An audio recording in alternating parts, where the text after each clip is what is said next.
Hello, everyone, and welcome on behalf of the College of Arts and Sciences. I'm Elizabeth Falter. I'm the digital media specialist in the Department of English, and I will serve as your moderator today. Thank you so much for joining us for book club.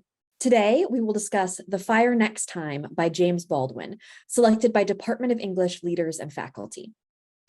A big thank you to Simone Drake, Hazel C. Youngberg, Trustees Distinguished Professor of African American and African Studies, and Sandra Macpherson, Associate Professor in the Department of English, for sharing their expertise with us today. Simone and Sandra will get us started with some opening remarks about The Fire Next Time.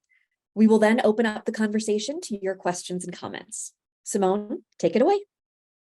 Thank you, Sandra, and thank you to everyone who is joining us today. And I will just add, as I get my PowerPoint started, that I am an alum of the English department's master's program quite some time ago. So it is a pleasure to be at this alumni event. So my approach is fairly informal.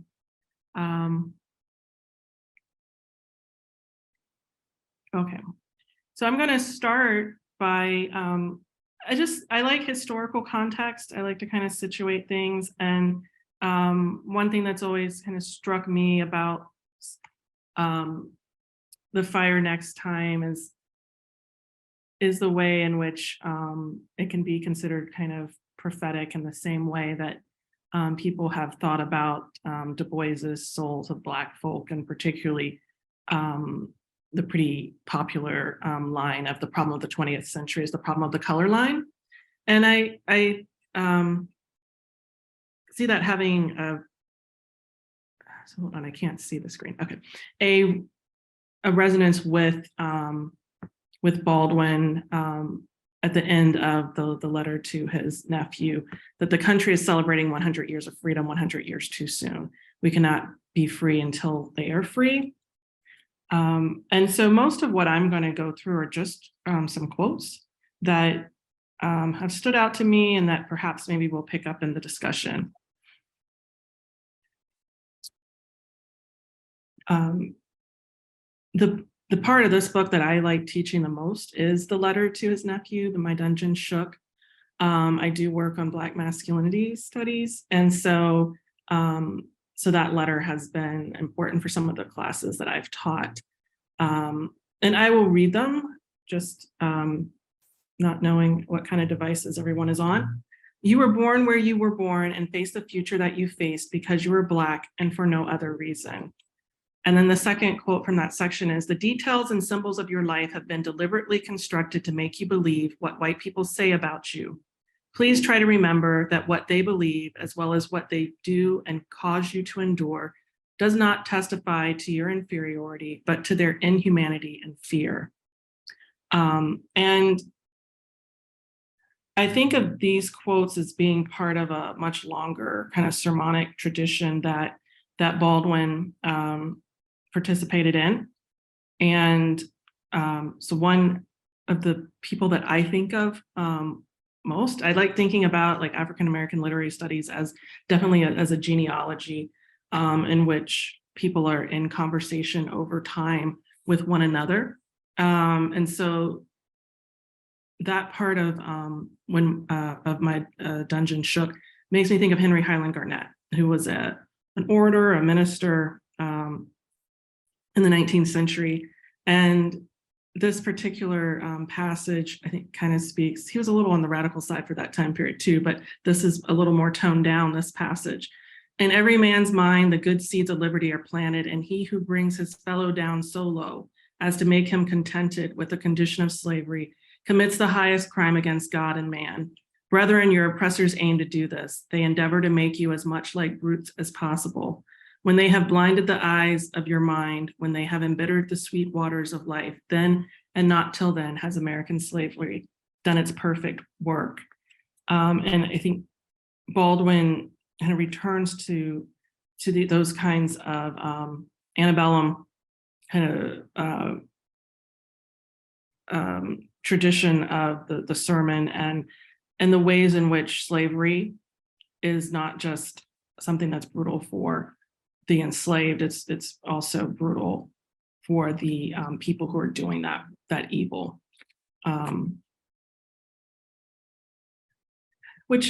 So here is I think, kind of classic clip. If you watched Raoul Peck's "I'm Not Your Negro," this documentary, part of it is incorporated into that too. But I'm going to play it, and I think it's such a wonderful opportunity to hear Baldwin and speak, and also such a savvy rhetorical response that I'm going to play the full 3 minutes. So.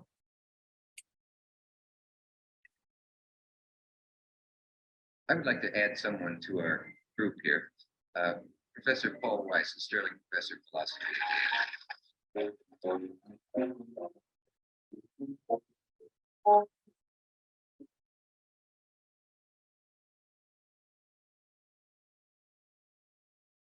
Were you able to listen to the show backstage? I heard a good deal of it, but then I was behind the rostrum gate. Yes. So I heard only some of it. Did you hear anything that you disagreed with? I disagreed with a great deal of it. And of course, a good deal I agree with. But I think he's overlooking one very important matter, I think. Each one of us, I think, is terribly alone. He lives his own individual life. He has all kinds of obstacles in the way of religion or color or size or shape or lack of ability. And the problem is to become a man. But what I was discussing was not that problem, really. I was discussing the difficulties, the obstacles, the very real danger of death thrown up by the society when a black man attempts to become a man. All this emphasis upon black man and white does emphasize something which is here, but it emphasizes it or perhaps exaggerates it, and therefore makes us put people together in groups which they ought not to be in. I have more in common with a black scholar than I have with a white man who's against scholarship. And you have more in common with a white author than you have with someone who's against all literature. So why must we always concentrate on color or religion or this? There are other ways of connecting men. I'll tell you this.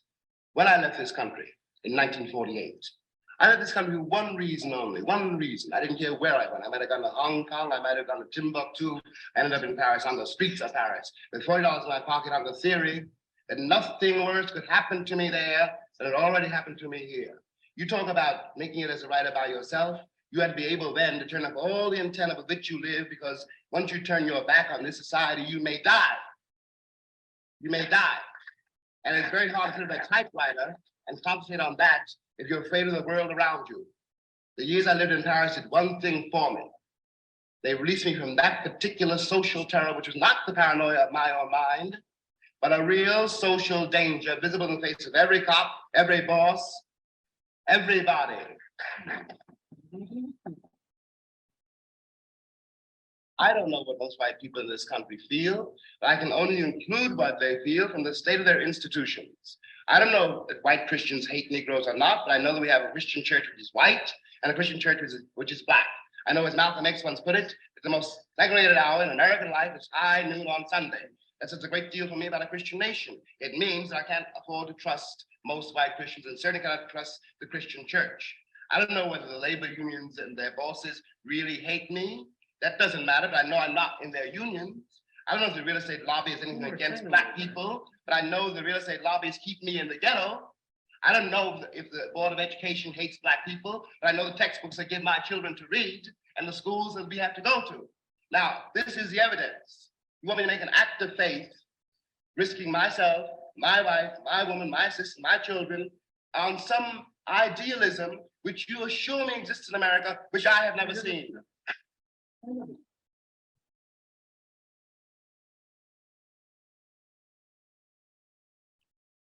Okay, so just a few more quotes for me, and that is to kind of pick up on what he said in this interview, and the ideas of love, fear, and religion are really throughout the both of the essays in the book.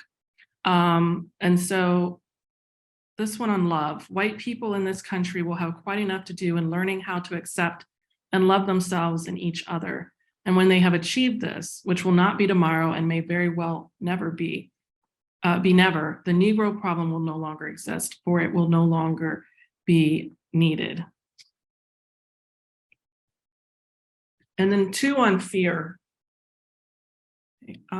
White people hold the power, which means they are superior to Black, and the world has innumerable ways of making this difference known and felt and feared. Long before the Negro child perceives his difference, and even long before he understands it, he has begun to react to it. He has begun to be controlled by it. And a lot of his letter to his nephew is really wanting him to understand he is not what white people and what society has said Black people are. But then also really this fear that he might actually take that in and really believe it. The fear that I heard in my father's voice when he realized that I really believed I could do anything a white boy could do and had every intention of proving it was not at all like the fear I heard when one of us was ill or had fallen down the stairs or strayed too far from the house. I think this goes back to the interview where he is talking about the real, like, literal possibility of dying, right? Of being killed, of dying. There's numerous times where he also talks about encounters with or relationships between the Black communities and police that go along with this notion of fear. And he begins the interview talking about religion. He spends a lot of time talking about both Christianity and the Nation of Islam in this book.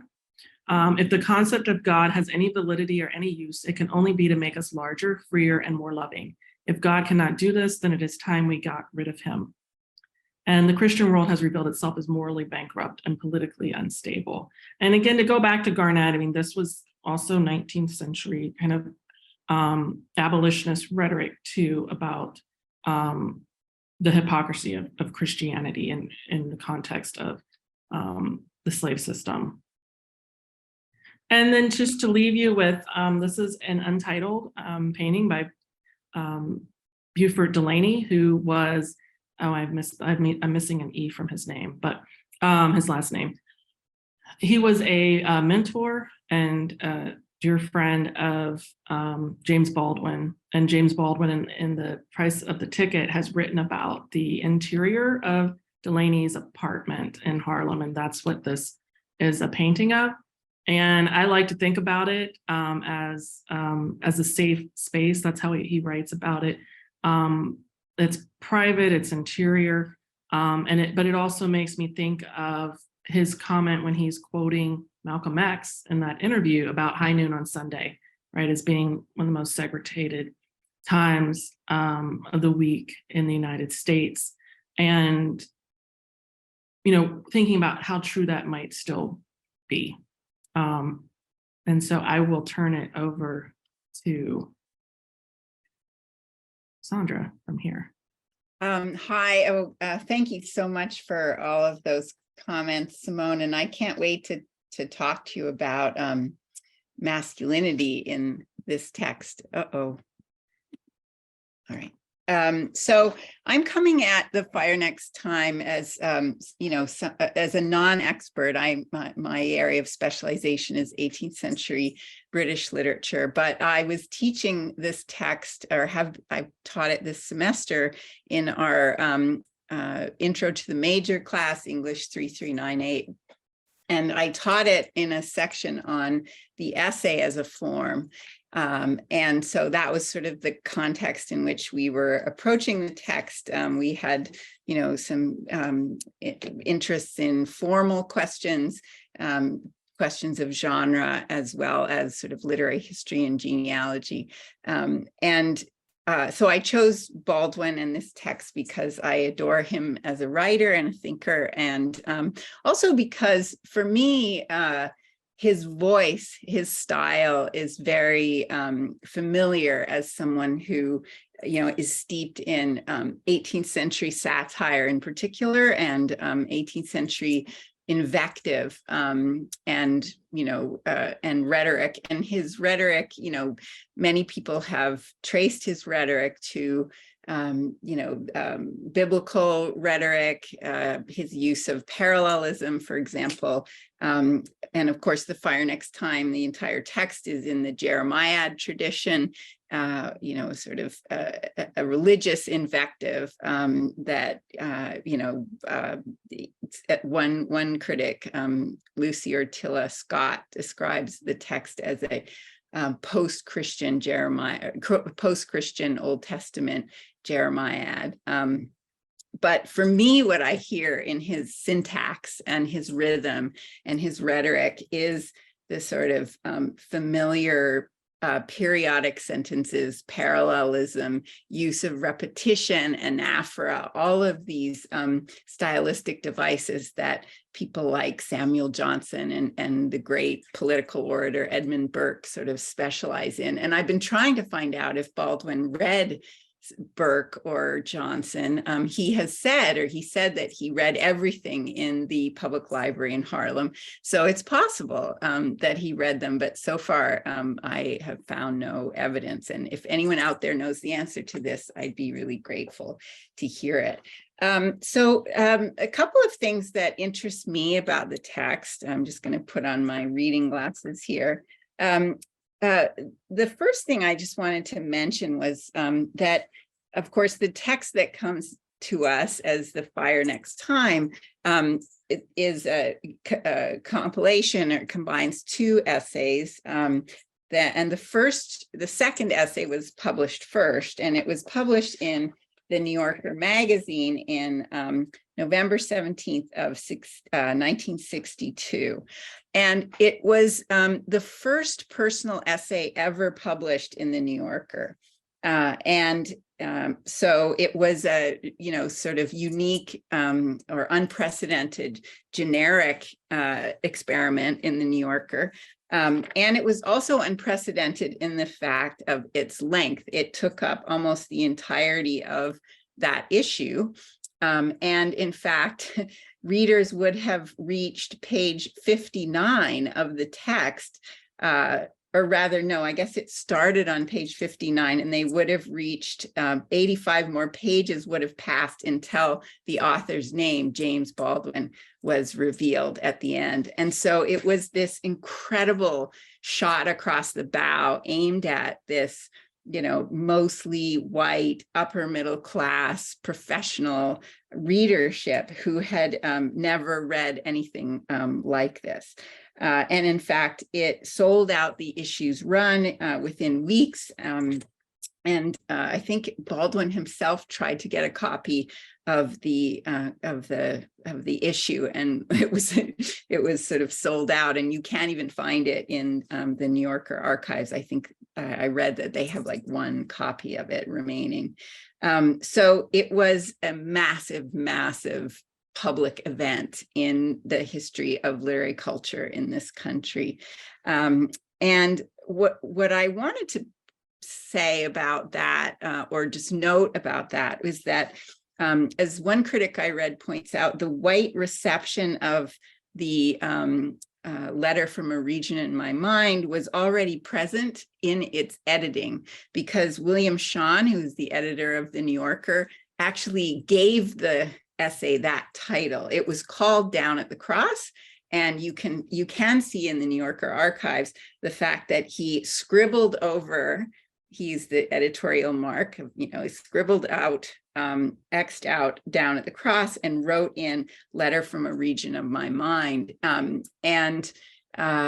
Lots of people have tried to sort of recuperate that gesture by saying, well, it had never published a text like this. Letters were familiar as a literary form, as a literary genre in the New Yorker for their audience. And so he called it a letter in order to, make it generically familiar.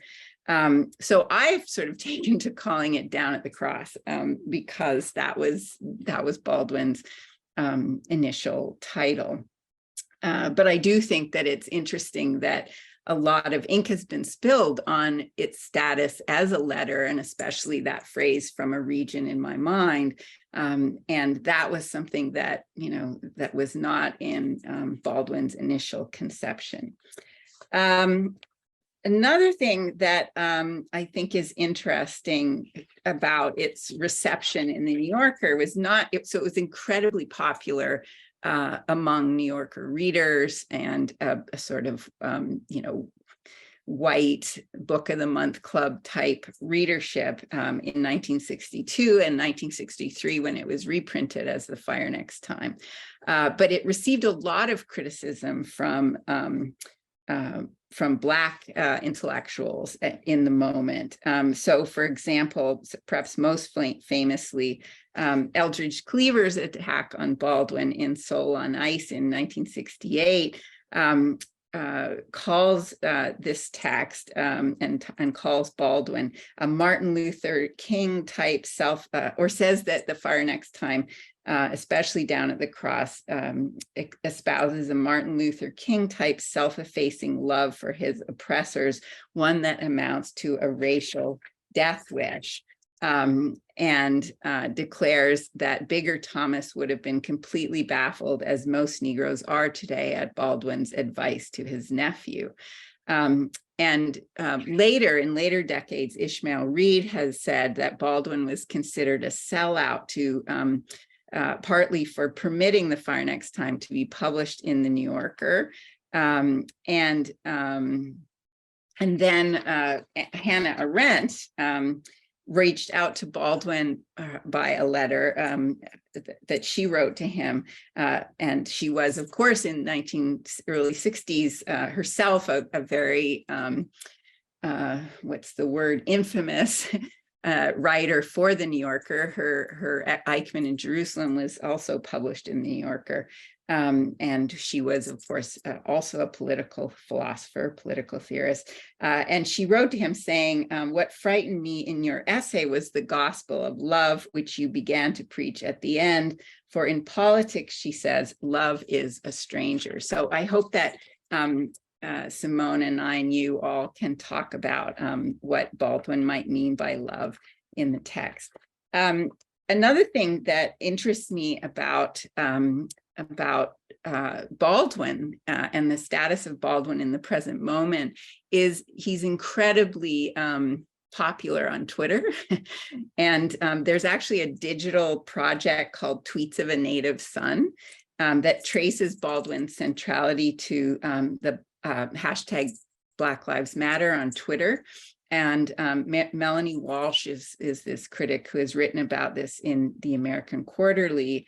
And she tracks, Baldwin's mentions even on Twitter, prior to the moment where he became once again a focus of our, popular culture.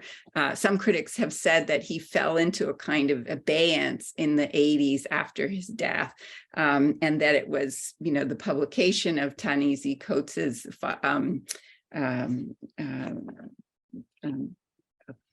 sorry, I'm having a brain freeze, Between the World and Me in 2015. And then, of course, Raoul Peck's documentary in 2016 that really brought Baldwin back to the center of a national conversation. But she points out that actually after Ferguson and the protests around the police killing in Ferguson in 2014, that Baldwin was very, very visible on Twitter. And in particular, a quotation, to be Black and conscious in America is to be in a constant state of rage. And she gives this sort of literary history of that quote, which actually is not something that Baldwin ever wrote. It comes from something that he said in 1961 on Boston Public Radio. He said, to be a Negro in this country and to be relatively conscious is to be in a rage almost all the time. And he was answering a question about being a Negro writer. And so his response was really about writing. And he said, the first problem is how to control that rage so that it won't destroy you and won't tempt you to write in what he called the old-fashioned protest way. But what happens, she shows, is that this more epigrammatic statement is actually a something that Eldridge Cleaver is reported to have said to Joan Didion when she was writing, she was interviewing Cleaver for her essay, The White Album. And it's this really amazing story. And it was really fascinating to me and my students because we had just read Didion. And, I was interested in putting Baldwin in his rightful place in the new journalism, in the rise of the new journalism as a new kind of writing in the 50s and 60s. What this Melanie Walsh shows is that this is this quote that becomes so popular on Twitter is actually Baldwin mediated by Cleaver, mediated by Didion. What happens, Didion says in this little vignette she gives us is that she is talking to Huey Newton, and she says, wants to know the influences that shaped him. And he finally turns to her and says, "It reminds me of a quote from James Baldwin: 'To be Black and conscious in America is to be in a constant state of rage.'" According to Didion, Cleaver then immediately transcribes and remediates the quotation from spoken word to written text. "To be Black and conscious in America is to be in a constant state of rage," Eldridge Cleaver wrote in large letters on a pad of paper. And then he added Huey P. Newton, quoting James Baldwin. So that was just sort of blew my mind. The fact that this quotation, which has become so central to hashtag BLM and has sort of made Baldwin a powerful voice in the present struggles for racial justice in this country, came from or was highly mediated by someone who was very critical of Baldwin, Cleaver, and Newton. And Cleaver, of course, Baldwin, of course, had a very ambivalent relation to Black Power movement, and also Didion, who whose politics are not exactly Baldwin's own. So those were a couple of informational things that I thought people might be interested in. And then the last thing I just wanted to say is that Baldwin's style, his use of repetition and repetition with a difference, his use of parallelism, his tendency to use chiasmus, which is a sort of parallel that then becomes inverted the second time around, right? There's this interesting relation or connection between the form in which he writes, this use of repetition, parallelism, inversion, antithesis, and chiasmus, and the content of the text, The Fire Next Time, which is very, very interested in paradox, in kind of chiastic ideas, like, for example, a vengeful love or a guilty innocence, right? Those are the conceptual things that interest him and that sort of characterize his thought in this text. So yeah, my students and I were really, really fascinated by that connection between form and content, and also by other things that I hope we can talk about, like the role of gender in the text, and also the role of Africa and the relationship between Pan-African or African liberation movements in the 60s and 50s in the post-war period, and Baldwin's relation to those movements, and his understanding of the difference between the exigencies of the civil rights movement in the US and those liberation movements. So to get us started, Sandra, you mentioned this a little bit, but I was wondering if you both could maybe talk a little bit more about the connections between Baldwin and Ta-Nehisi Coates, which maybe also plays a little bit into gender, given that, Between the World and Me framed as a letter to his son, and then the letter to Baldwin's nephew. So I'd love if you both could maybe speak a little more about that. I suppose I have not read Between the World and Me in a number of years now. So I'm not remembering that well, other than, I don't know. I mean, I guess I'll take a risk here. I am not nearly as impressed with Ta-Nehisi Coates as he seems to be, or others seem to be. So as far as originality, he I don't know what I felt that he added to or brought a different approach or angle, or just yeah, I mean, that's what I remember from reading it, but I also have my own kind of quips with him, because a lot of what he writes about is what scholars have written about, but they don't get cited. And so I feel like there's other people who do that work in more interesting and principled ways. Now, granted, he might break things down in ways for the public that scholars may not, and he certainly has a platform to reach a much broader audience. But I don't compare him with Baldwin, and I know Morrison gave that kind of endorsement that said that he was the next Baldwin or something like that, and I think that she was wrong, quite frankly. Sir, I've met James Baldwin, and you, sir, know James Baldwin. Is that what somebody said to who was that dweeby vice presidential candidate who compared himself to Kennedy? Anyway, yeah, I mean, I think what I think they share is this cynicism, this deep sort of skepticism. I mean, Coates and Baldwin, and that I think is what Coates likes about him. But what I was really struck by rereading it is how much hope there is in The Fire Next Time.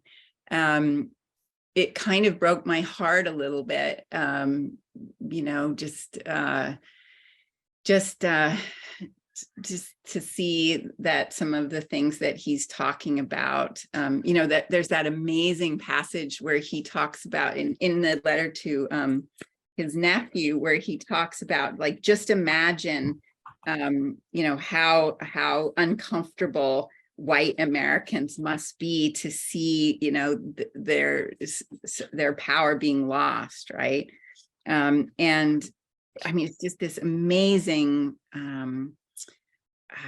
diagnosis. Imagine how you would feel if you woke up one morning to find the sun shining and all the stars aflame. You would be frightened because it is out of the order of nature.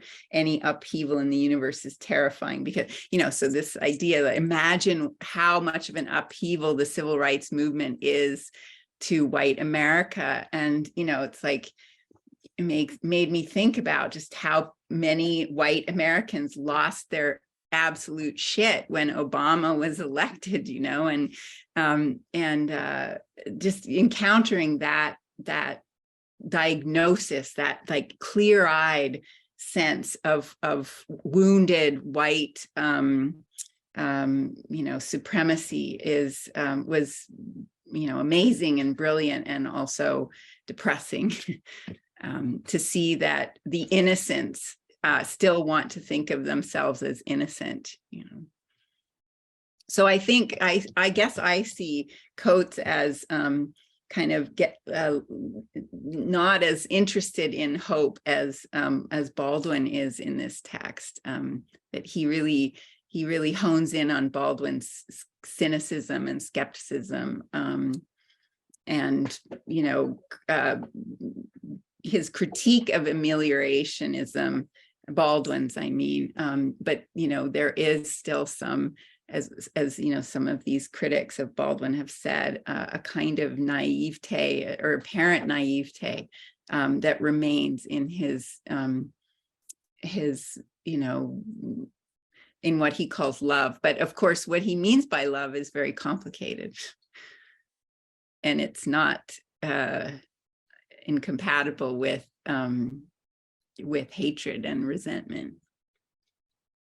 I think one challenge or difference with Baldwin is that he's so entangled within the, like, Christianity, right? Even if, as he critiques it, And and that's not where Coates is coming from with his work.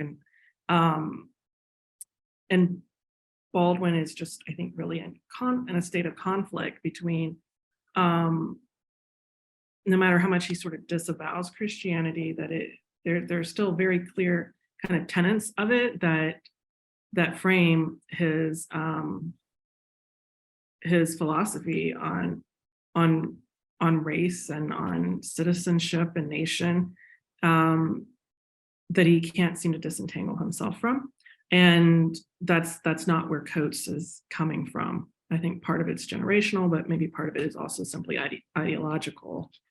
And so I think there's that difference. I also often wonder, I mean, I know that Baldwin talks about his nephew, James, as like a son, or I mean, not as a son, but that he's very explicit about the fact that he loves him. But it's not his child. And I do wonder if it were his child, if he would have been as encouraging of how you have to basically love these white people, turn the other cheek, understand that really they're the ones who are, just ultimately, I guess, in pain and conflicted by their behavior. Because that's not necessarily even Martin Luther King. Yeah, I mean, I'm not even sure it's Baldwin. I mean, like the quote that I was reading from who was it there? Ishmael Reed. He says, when he says, did I read it? I'm not sure, but he says, no, I don't think I did. Reed says, to this day, he finds innocence too comforting a word for those who are unaware of how their racist actions impede the progress of Black Americans. And I'm not sure that Baldwin is saying they are innocent. What he's saying, it seems to me, is that they like to imagine themselves as innocent. They like to feel innocent. They like to be perceived as innocent. And he said, when he says innocence is the crime, that's what he means, right? Is that this desire to remain in denial about one's culpability is the crime, right? The failure to take responsibility is the crime. So he says, on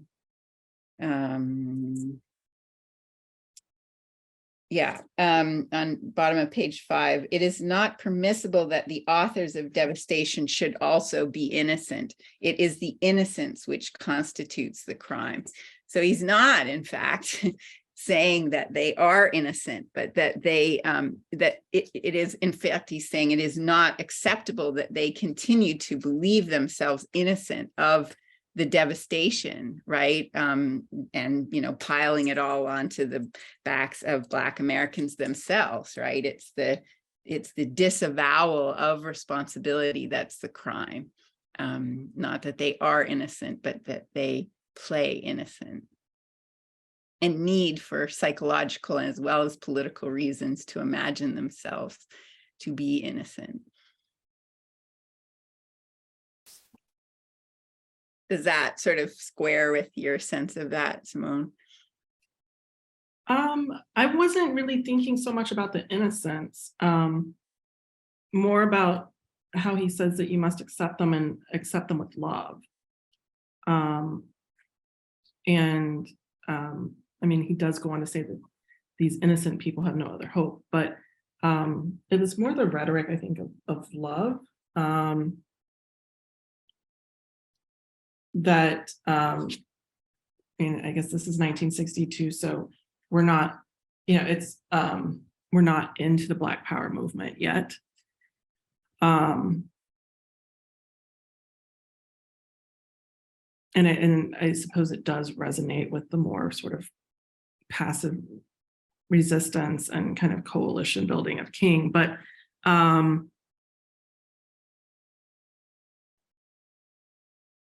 yeah, I don't know. I am curious. I don't actually have any idea why the kind of kind of, I guess, probably like millennial generation has been so enraptured with Baldwin. Other than, I do think that people aren't reading. I will say that. I mean, even the where he references, one reason I like that interview is because I have so many times heard the quote about high noon on Sunday being attributed to Baldwin, and it's not. He's actually citing something Malcolm X said. And so, so often I think people hear things, right? Or they hear somebody else's perspective on someone work, and they haven't actually read it. Yeah. And so I do wonder, with some of his more contemporary fan clubs, how many people have really read his work and his wide kind of oeuvre of work. Yeah. And if they would if they would still feel the same way. Right. If he would still be the poster child for BLM, Twitter. I mean, that's such an interesting example because, it's not actually his words. And so it's already been, Black power-fied, right? It's coming from Newton and from Cleaver, not from Baldwin.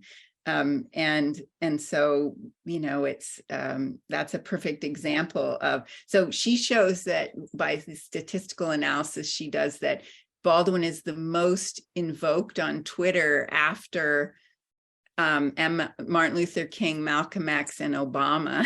It's like those three and then Baldwin. But if that phrase, to be Black in America is to be in a constant state of rage, is the most tweeted phrase, the most tweeted thing attributed to Baldwin, then it's already a Baldwin that's not Baldwin, right? That's been reappropriated and revived by Cleaver and Newton. So, that's fascinating. And that might explain, your question about, why is Baldwin so popular at the present moment? I was really struck too by the pragmatism of the political pragmatism of the text. So the love, there is that moment. I was trying to find it and I couldn't find it, where he calls it grace. And grace being, right, a love that is not deserved, right? And so and I think you're absolutely right that it comes out of his deep immersion in a Christian tradition, a Protestant Christian tradition, a tradition of American Protestantism, and then of course Pentecostalism is its own thing. I was reading some stuff about, which I didn't know, about how the Pentecostal church is seen as perhaps the way in which African traditions and Christianity sort of met one another in America in the 18th century, 19th century. So there's that, but I do think just the larger kind of perhaps Calvinist ideology, love as grace, that is there in the Jeremiad tradition, and the tradition in which the Jeremiad is connected to abolitionist rhetoric, etc., is pretty powerful in him. I was going to ask you, but going back to the question of masculinity and why fathers and sons, I mean, it's also such an Oedipal text, it's like the story of his first conversion, right? It's a woman preacher. It's not, he doesn't go to his father's church. He goes to the woman preacher, and she's the first one to say, "Whose boy are you?" Right? And then he says, "Why, I'm your boy." And so there's that first Oedipal rejection of the father in favor of this sort of substitute father figure who's a woman. And then there's the Elijah Muhammad and then he repeats that, he says, what he understood Elijah Muhammad to be saying to him, a version of "Whose boy are you?" And once again, he rejects this supplemental sort of father figure, right? So, it's, I guess I was feeling like the text is very different from Coates as well, because it's despite its interest in Black masculinity and the predicament of Black men in particular, it's got a lot of Oedipal rejection and anger and resistance to the father and father figures.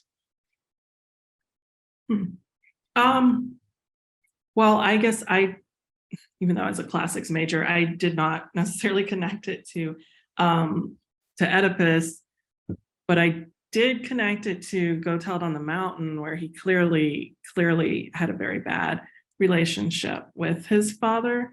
And I haven't read that since my graduate school doctoral exams.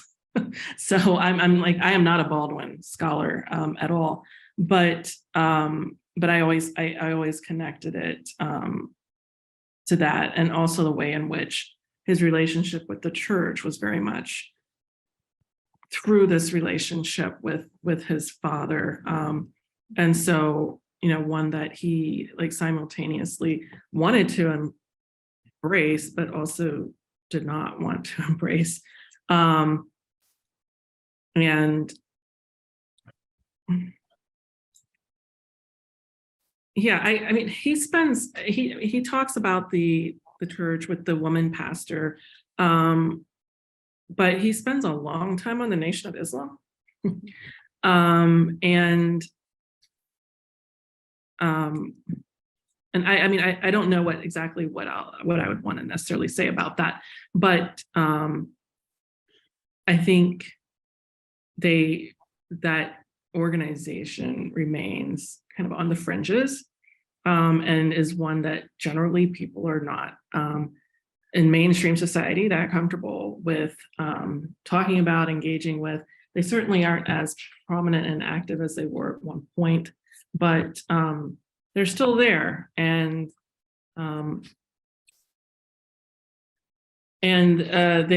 they were actually he frames them initially in talking about the ways in which certain kind of social ills that have affected Black people, somehow Elijah Muhammad, is able to some extent remedy these things, but then he goes through a much more kind of self-reflective kind of approach to thinking about how that is so, or if it really is so.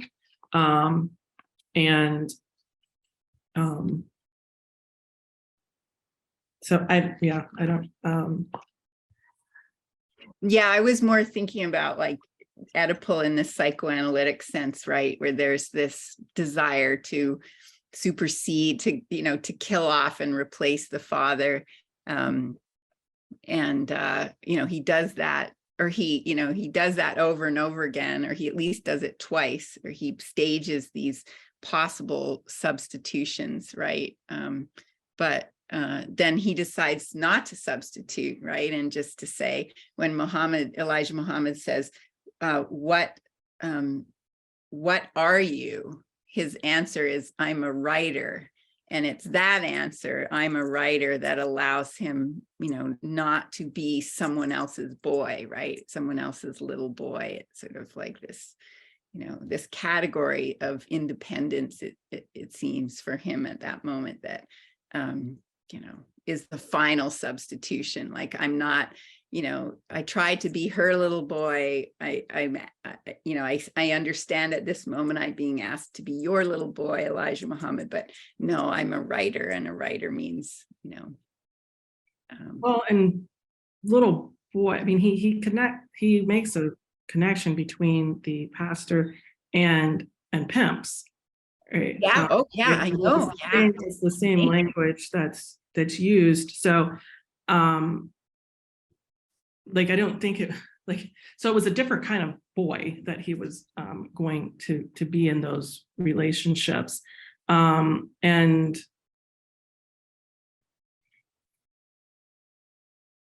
but I also see both of those spaces as extension of more of like Black familial relations.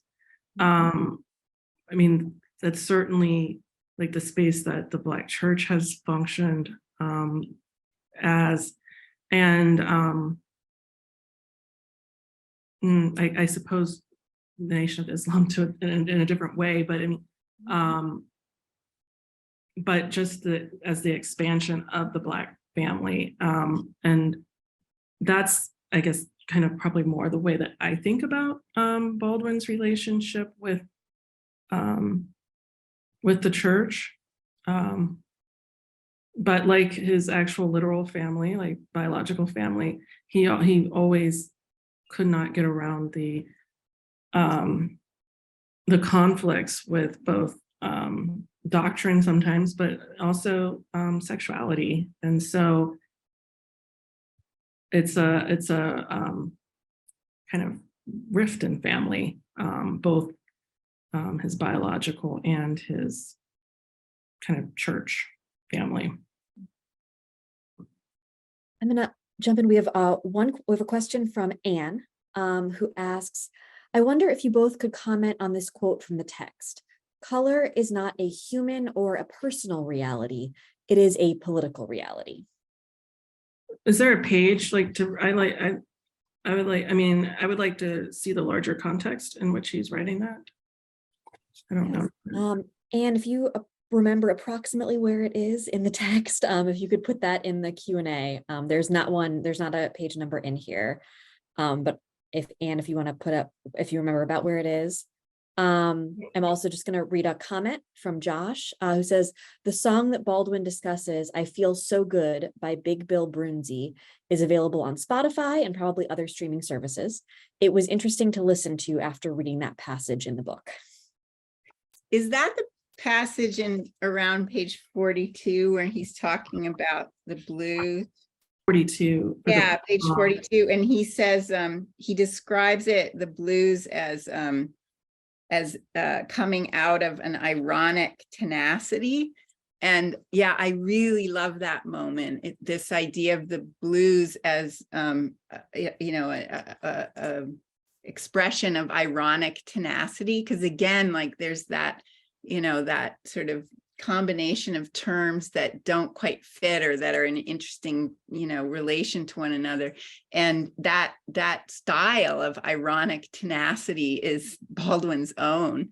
And so it made me think like, oh, Baldwin, he's a blues man. Like in that moment, seems to me to be self-consciously aligning his own style with that style, so that he then goes on, right, to talk about suffering and about how white Americans don't accept death, that they don't know how to suffer, and they're babies because they've never grown up. And then he says, I'm not valuing suffering for its own sake, he says at the end, but I do think that, that an acknowledgement of tragedy and of suffering is, necessary for a mature politics, as well as a mature, affect. People who cannot suffer can never grow up. Yes, one of the attendees also pointed out that just after that passage, he defines sensuality and white people's fear of sensuality. Just after that passage about the blues. And Anne has said that they're using an iPad, but the quote about color being a political reality is on page 101 of the e-version. I don't see it on mine, but I mean, I guess just out of context in general, race is socially constructed, and therefore it is always political. You can't get around it. And when you have like structural inequalities and like systems that are in place, even when you are supposed to be like, have formal equality as citizens, that substance, consistently fails to be there, the substantive part of equality. And so, therefore color,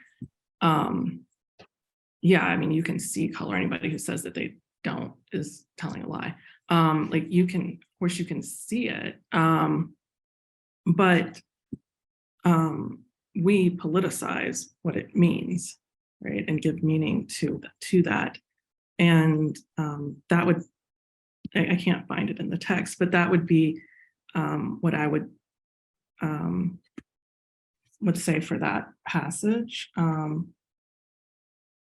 And just like his constant harping on the fact that, that the United States has failed, a fraction of its population, of its citizenry, and as far as Black people are concerned.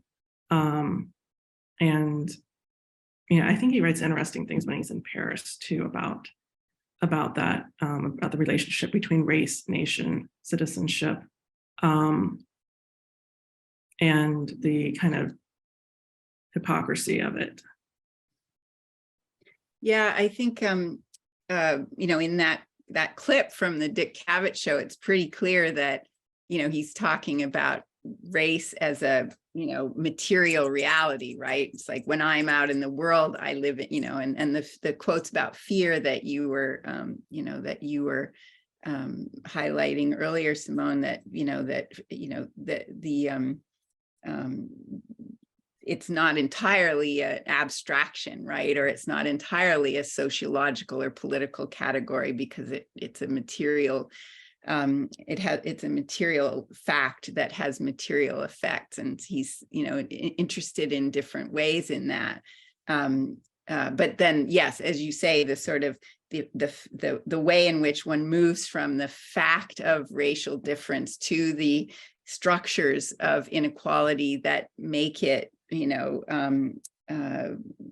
produce material, it seemingly inescapable material consequences, is what he's primarily interested in.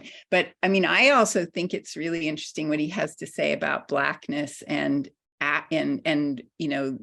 in Africa, the difference that race makes in African politics and American politics. So, he says at one point, like, when he says, I'm in the very first letter, like, I'm sorry, sweetie, but you're going to have to, how does he put it? It's so great. Like, I'm sorry, but I'm sorry to have to tell you this, but the really terrible thing, old buddy, is that you must accept them, right?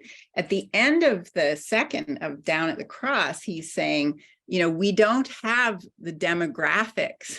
We don't have a demographic majority that would allow us to put in place the kind of post-colonial power structures that have been, and are recently available in African, newly liberated African countries, right? Post-colonial African spaces. And so part of the, you must learn to live with them, right, is a sort of pragmatic demographic, issue. And he just keeps, I was doing some research on his relation to Afrocentrism and the sort of Pan-African arts movement in the 60s, and his trip to Paris in 1956 to this what was it called? Pranav and others who do post-colonial stuff know, but anyway, he's constantly saying that the Black person in America is sui generis. It's a condition that no other Black people share in any other country, because we have no land, we have no nation, we only have this nation, and we only have this history, and it's for that reason that it's not assimilationism. It's not, I don't see it as his position as a kind of weak-kneed assimilationism, but he is saying,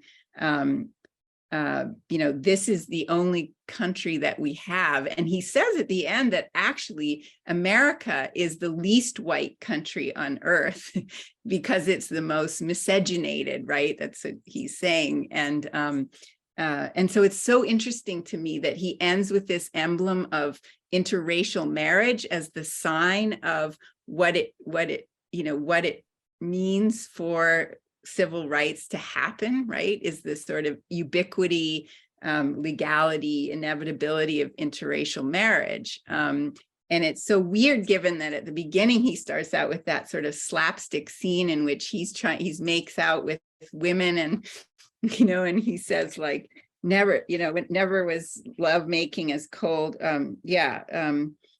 That his tormented experiments with girls, which were as once as chill and joyless as the Russian steppes and hotter by far than all the fires of hell. So the fact that he ends up with marriage and mixed marriage as what it ought, what a sort of what the future ought to look like is super interesting to me.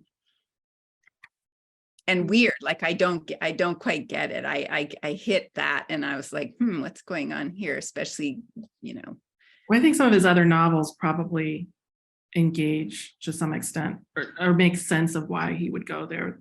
Giovanni's Room and Another Country, both. And Beale Street. Well, no, not Beale Street, I guess, but no, I'd say definitely those other two. yeah. And also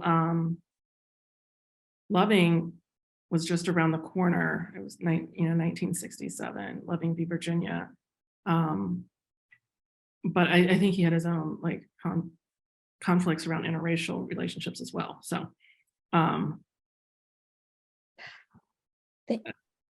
say thank you both so much. We are actually, the conversation has gotten so enthusiastic that we're actually past time.